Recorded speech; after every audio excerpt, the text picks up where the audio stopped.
Welcome to Docs on Call, brought to you by Methodist Medical Center, with your host, Gina Morse. Good evening and welcome to Docs on Call. Tonight's topic, the aging baby boomer population. 1 in 5 people in the U.S. is now over the age of 65. As our senior population grows, so do the concerns that go along with aging. This evening, Dr. Greg Johnson and Dr. Ishani Ali of the Methodist Center for Senior Health are answering your questions about senior health issues, including memory loss, falls, and managing common health problems like arthritis. Call in your questions to 698-3742. That's 698-3742. Let's meet our guests. They are Dr. Greg Johnson, as I mentioned earlier, and Dr. Ishani Ali. Both are board certified in geriatric medicine. They specialize in the diagnosis, therapy, and prevention of diseases in the elderly. Dr. Johnson is a graduate of the University of Illinois School of Medicine at Chicago, completed his residency at Avera McKinnon Hospital and University Health Center in Sioux Falls, South Dakota, and his fellowship right here in Peoria at Methodist Medical Center. His colleague, Dr. Ali, is a graduate of Kasturba Medical College. She completed a residency in internal medicine at Brookdale Hospital in Brooklyn, New York, and a fellowship at Tulane University School of Medicine in geriatrics. And we thank you both for lending your expertise this evening. 1 in 5 Americans over the age of 65, and that number is only going to increase, we know, over the next couple of decades.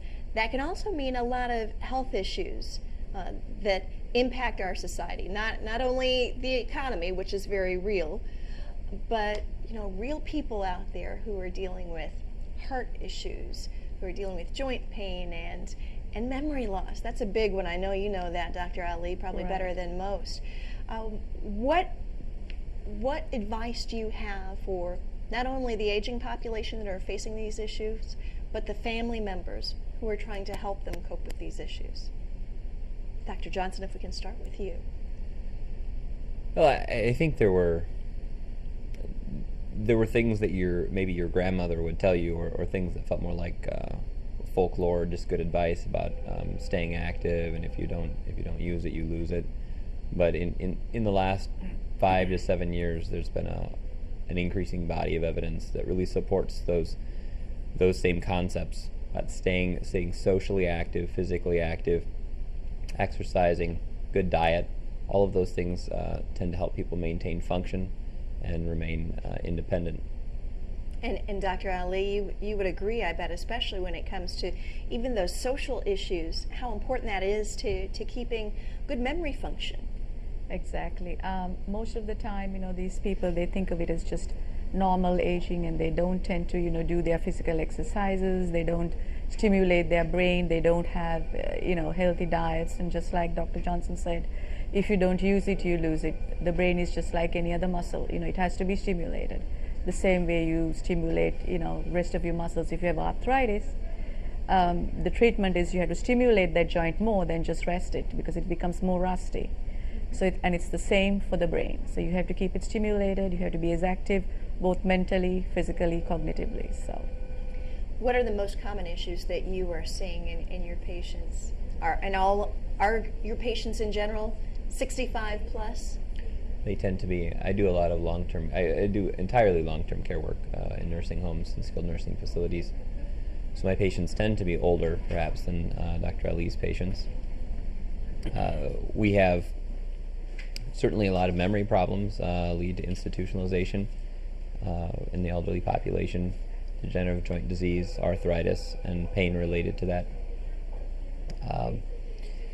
And then garden variety chronic medical illness, heart failure, chronic lung disease, diabetes, obesity. Those certainly take their toll as people age. And those are issues that you believe, though, you can confront better if you're already leading a healthy lifestyle. Absolutely. All right. Let's hear from our first caller. She Hello. is Shirley. Yeah. Shirley, thanks for calling in to Docs on Call. What's going on with you tonight? Well, it's not so much with me, but some of my friends, relatives, seem to have an abundance of different medications prescribed. And they are, 10 to 12 different medications. And if you're over 65 years old and you're taking all these medications, don't they contradict each other? And also, don't they create other problems?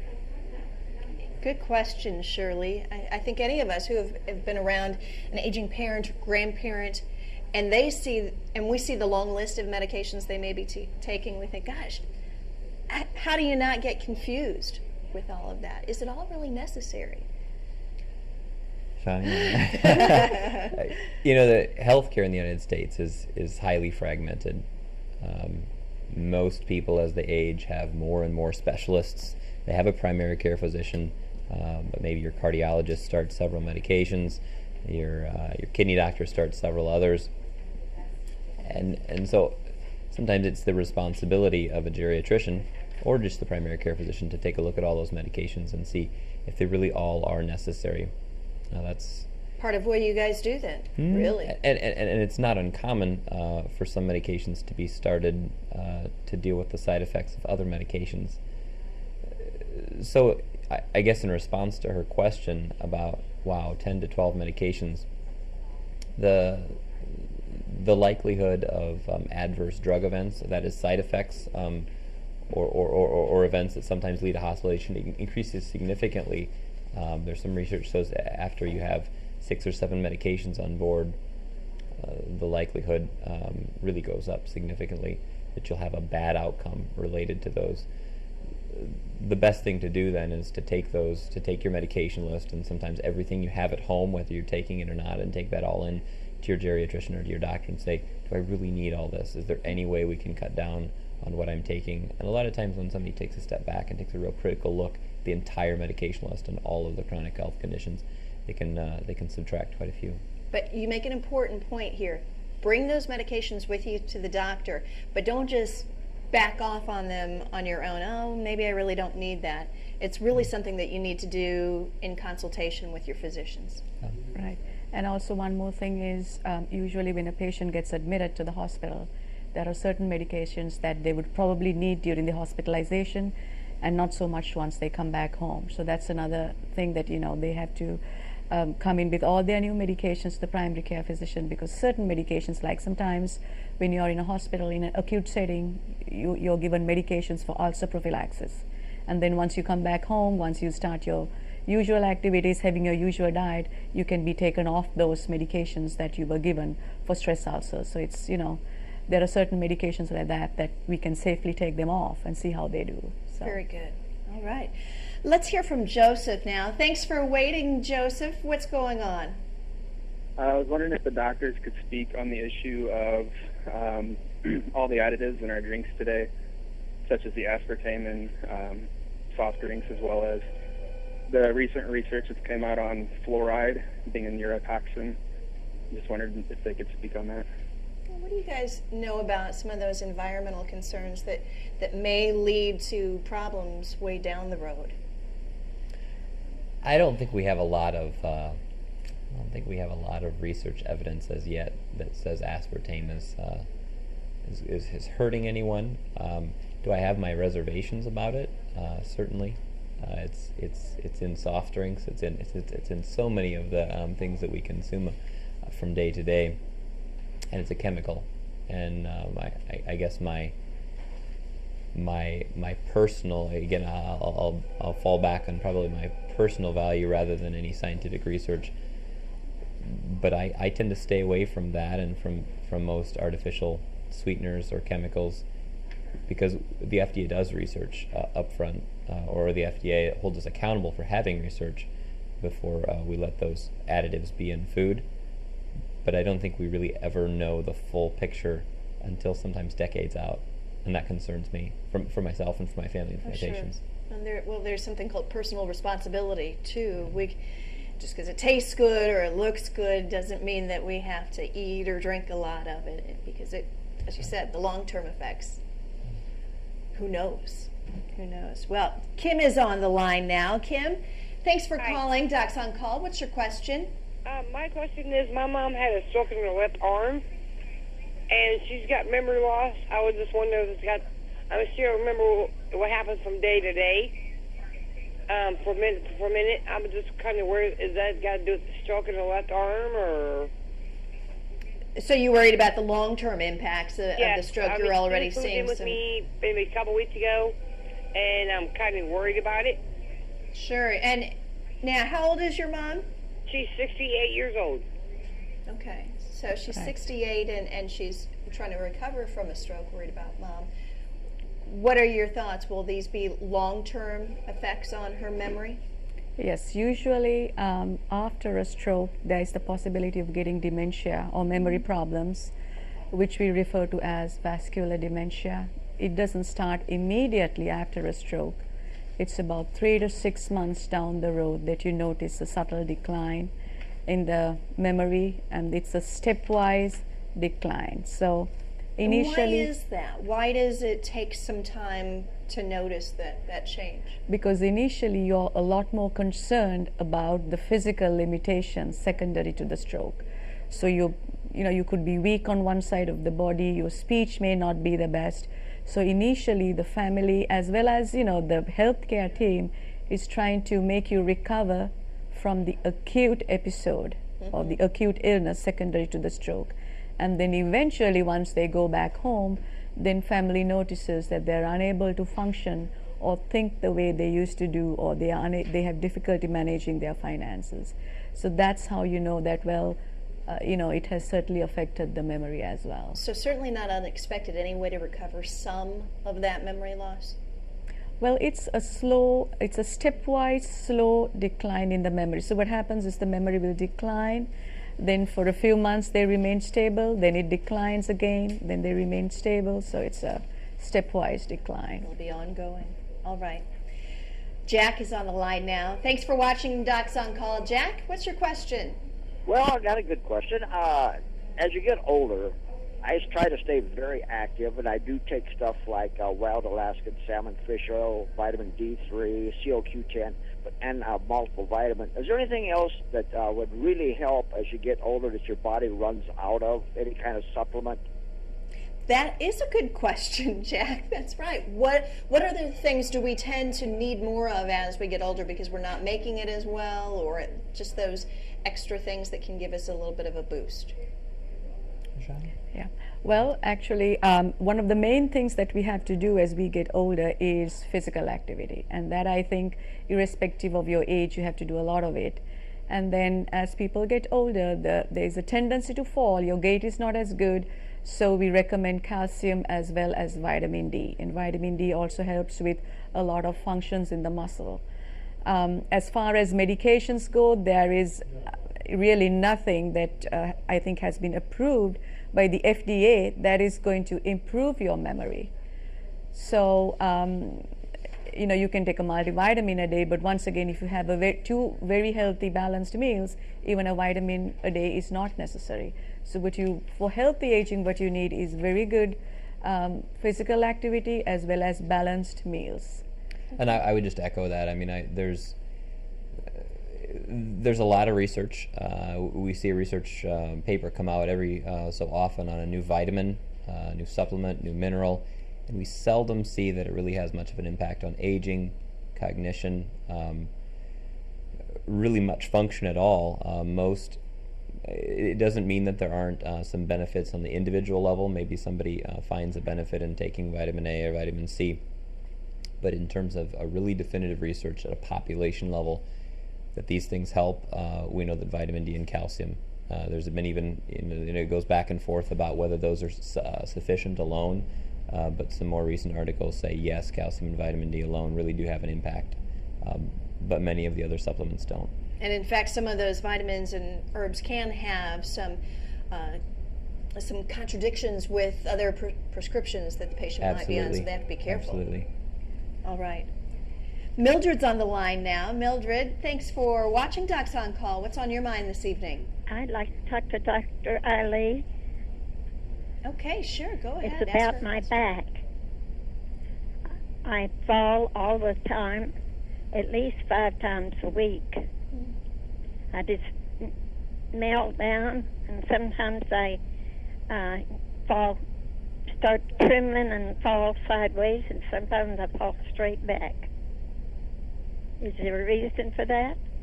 All right. Well, and even Dr. Johnson was just mentioning how common it is to fall as we age. Either of you, Dr. Ali, she specifically mentioned you because she's probably worried about some memory issues there too. Well, you know what, diabetes, and if she has diabetes which is poorly controlled, which gives rise to peripheral neuropathy, sensation in your lower extremities is not good. So therefore, when she's walking, the tendency to fall, she has a high chance of falling. Also, if there is a condition like vertigo, any inner ear infection, your gait and your balance is not the best. So some of the commonest reasons why people do get dizzy is either inner ear infection or peripheral neuropathy. Most likely it could be secondary to diabetes, or any kind of myopathy, weakness, debility, deconditioning. These are some of the other reasons that people are more prone for falls. And also sometimes if your blood pressure suddenly drops, if you're on too many blood pressure medications, once again you're very unsteady, and you could fall. Yeah. Pay attention to some of those warning signs too.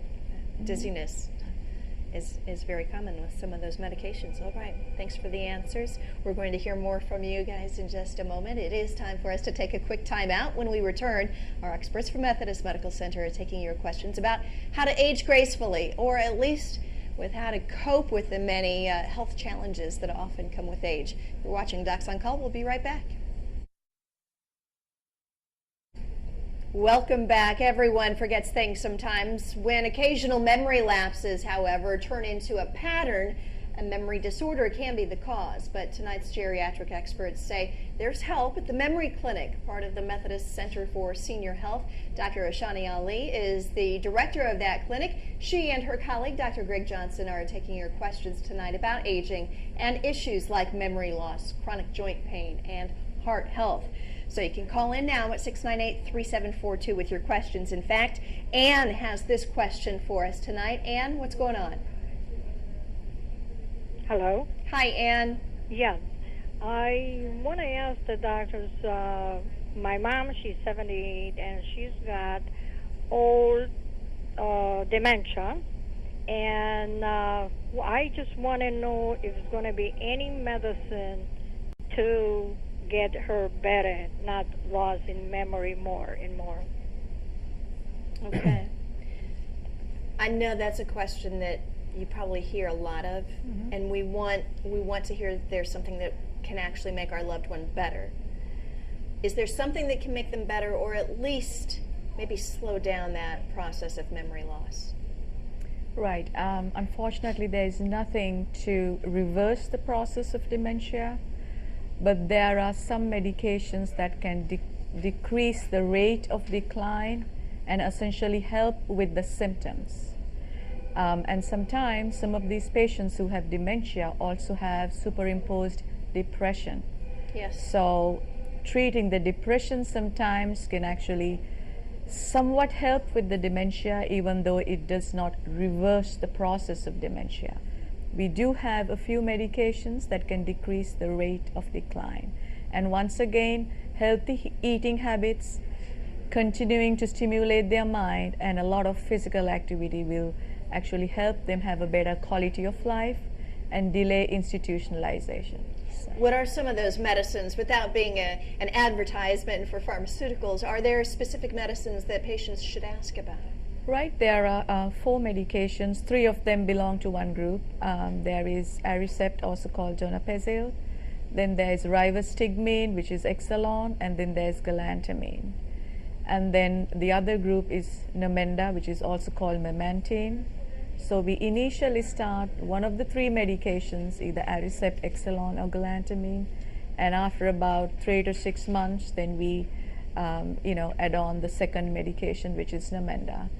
And basically what they do is they decrease the rate of cognitive decline. They do not reverse the process of dementia. Important distinction. William is on the line now. Thanks for waiting. William, what's on your mind?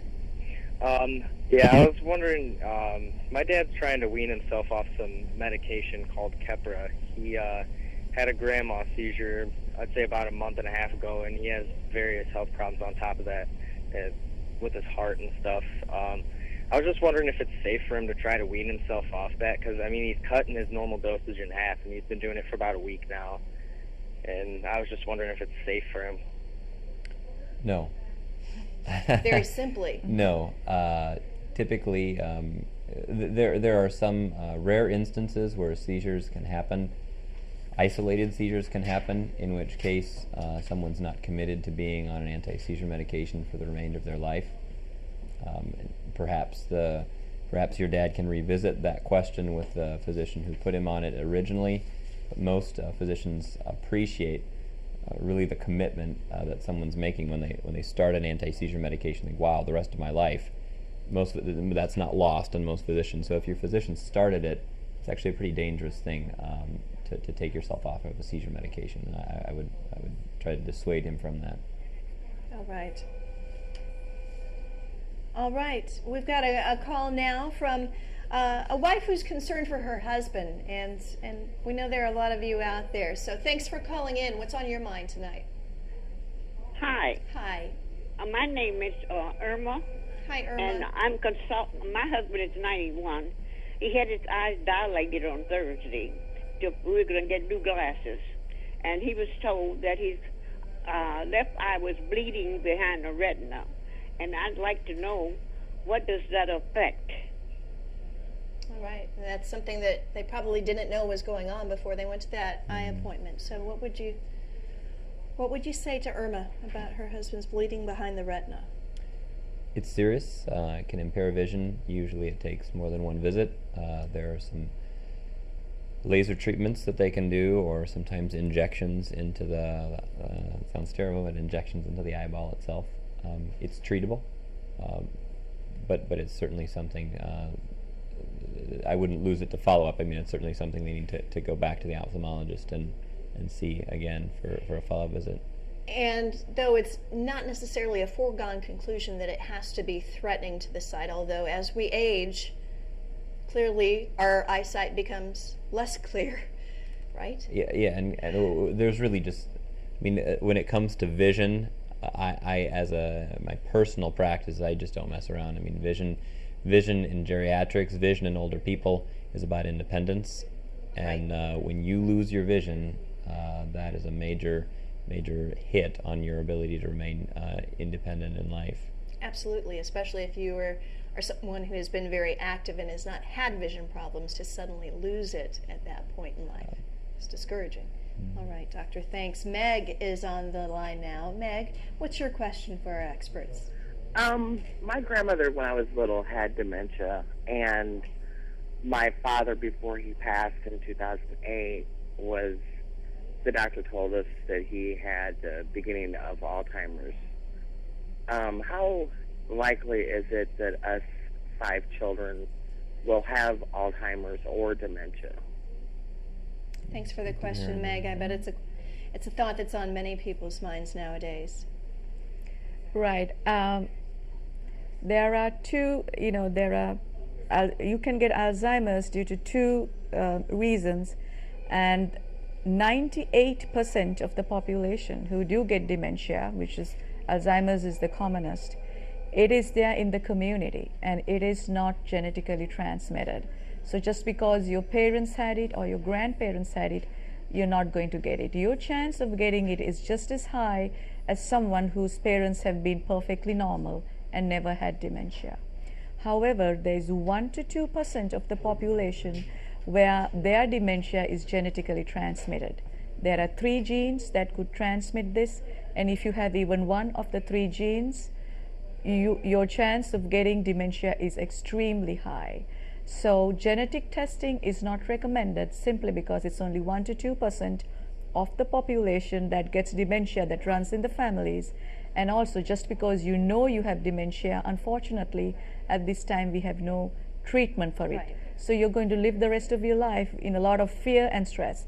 So genetic testing is not recommended. Greatest risk factor is simply aging. Exactly. That's right.